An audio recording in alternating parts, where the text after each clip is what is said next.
places it just didn't work out. So, I mean, if I can take anything away from it, I would say that I was definitely doing everything right, being in the right spots, the right time, kind of stuff like that. So, it just hasn't worked out yet. So, tonight I don't know what to do. I've been hunting real hard down by our creek bottom all week. I've seen some activity, and then the last couple nights, there hasn't been a ton of activity down there, on our side anyways. Last night when I was sitting down there, I was able to hear our neighbor stop and shoot a dandy buck, 144-inch buck. Beautiful deer, we call him Wishbone. He was probably sitting maybe 250 yards away from me, but I mean, you can hear a pin drop with the wind not blowing down there, so it was pretty awesome. They brought him over last night. It was a great deer, and I'm super pumped for him. But my number one target buck has been gone. I seen him Tuesday, so I have a hunch that he moved east, and I got a picture of him in this food plot yesterday morning. Or sorry, it would have been the day before yesterday. I got a picture of him in this food plot in the morning before light. But since I haven't seen that deer down there in the last couple days, I think he's hanging over here. It's kind of an unlikely spot. I mean, this is a spot we usually sit just to shoot does because it's close to the cabin. You wouldn't think you would kill a big buck on this spot, but this time of the year, you gotta be where the does are, and there has consistently been does in here every single night. So, if he's with a doe over in this area, we could see him tonight. It could happen, but I'm not super optimistic. I'm kind of licking my wounds a little bit, and I just don't know what to do, but November will do that to you. Tomorrow, rifle season opens, and you just don't know what's going to happen. We're going to have a couple guys rifle on our property, and there's going to be guys everywhere in surrounding property, so there will be bucks that will be shot. So hopefully one of our guys can connect with one, but if not, I mean, I'll be super pumped if one of the neighbors get them, because I mean, it's a team effort up here. I mean, these deer don't belong to anybody, and we all work together, all the surrounding landowners, to grow these deer and to pass them when they're young, and it makes a huge difference because, you know, we have probably 6 deer, or we had 6 deer, maybe 7, that were at least 4 years old in this square mile we're in. That's crazy, and that's all because we passed the younger bucks. And if the neighbors get them, I mean, a lot of people will be all bummed out because, oh dang it, you know, the neighbors got them. If the neighbors get them, I'm jacked.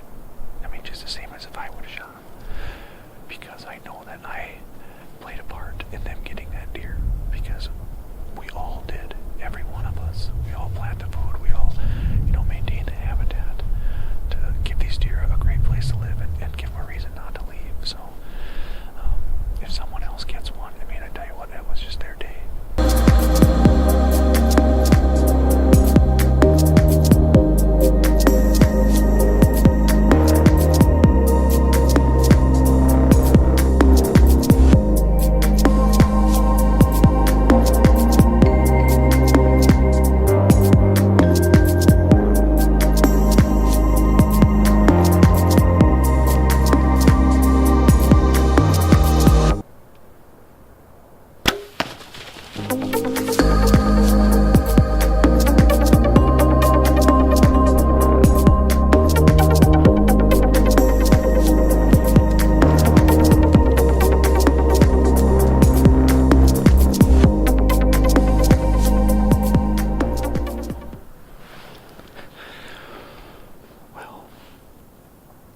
I just smoked a doe because I was sitting here and she came by earlier with her fawns. It's literally 10 minutes left of shooting light. Nothing's going on.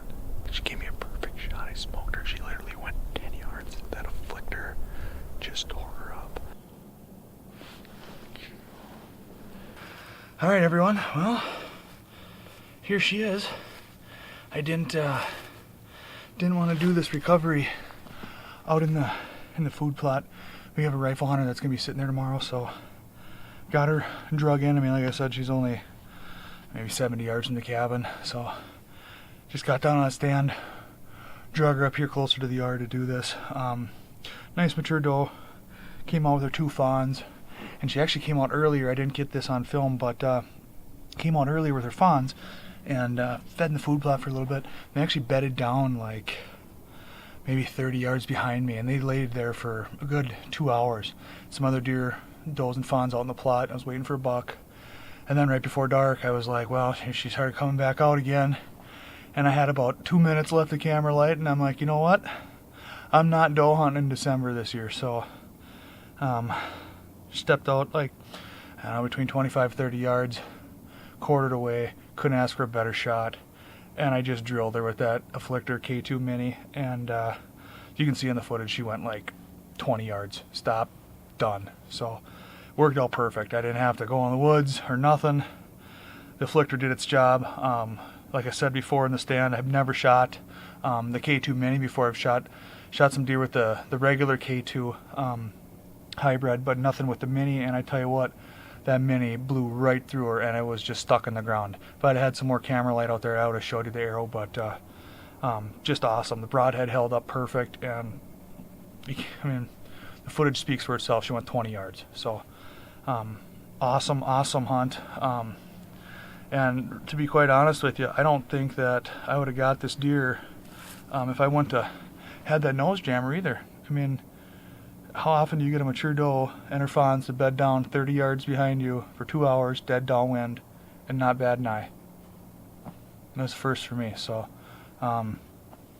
definitely a great hunt. And tomorrow morning is opening day of the Minnesota firearm season, so looks like I am not getting up early, which is good, because I've been getting up early for 8 days in a row. So good way to end my week-long excursion up here. But now it's back to work for a few weeks, and then hopefully get back after them once we see what made gun season. So yeah, so hopefully we have some more hunts coming your way. Like I said, gun season starting tomorrow. I know we got a lot of team members that'll be out in the woods, so hopefully we can bring you guys some more footage.